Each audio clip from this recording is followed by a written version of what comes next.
تعالوا اما احكي لكم ازاي وفرت 109 جنيه في 4 حاجات بس بشتريهم كل شهر. كنت بتسوق النهارده وهعمل لكم فيديو ازاي نقيت حاجاتي وازاي بختار حاجاتي وازاي بتسوق.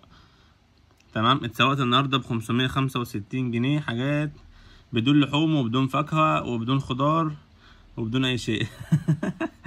انا بهزر يا جماعه بعد اذنكم، بس سيبوني اهزر شويه. اول حاجه كنت بجيب مطبخ اللي هو الباكت اللي فيه 6 قطع، كان ب 35 جنيه، كان بيقعد اكتر من شهر. فقلت اما اجيب الباكت اللي هو فيه قطعتين هيكفي الشهر. تمام. ب 12 جنيه كده وفرت 23 جنيه. اما بقى زيت ذرة كريستال هو التوفير مش كبير قوي بس بيجمل في الاخر.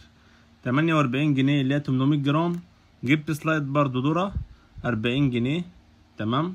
وب 750 جرام مش هيفرقوا جامد قوي بس وفرت 8 جنيه. هاربك منظف تواليت في عبوه كبيره منه ب 60 جنيه. بالمناسبه يا جماعه ما تمشيش ورا العروض، ممكن يقول لك 2 ب 90، هتكلف نفسك زياده وانت مش محتاجهم. انا جبت العبوه الصغيره اللي هتكفي معايا الشهر 35 جنيه وكده وفرت 25 جنيه. نيجي بقى للموتزاريلا، ودي طبعا الحاجات اللي ذو قيمه قوي عندي في مطبخي، لان انا طبعا يعني بتساعدني كتير قوي طول الشهر اللي انا اعمل اكلات يكون سعرها قليل ومش مكلفه وفي نفس الوقت جميله وبتقضي الغرض. كنت بجيب جبنه موتزاريلا دومتي لقيتها ب 115 جنيه وكيلو. طبعا جبنه موتزاريلا الحمد انا جربتها قبل كده، جميله وتحفه، واللي ما جربهاش يجربها وهيوفر كتير قوي. ب 62 جنيه وكيلو وفرت 53 جنيه.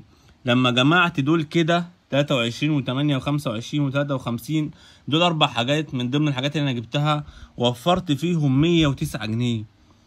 يا جماعة ممكن نطبقها على حاجات كتير في حياتنا وبجد هنوفر كتير، وهجيب لكم بعد كده ازاي تتسوقوا. استنوا الفيديوهات اللي جاية.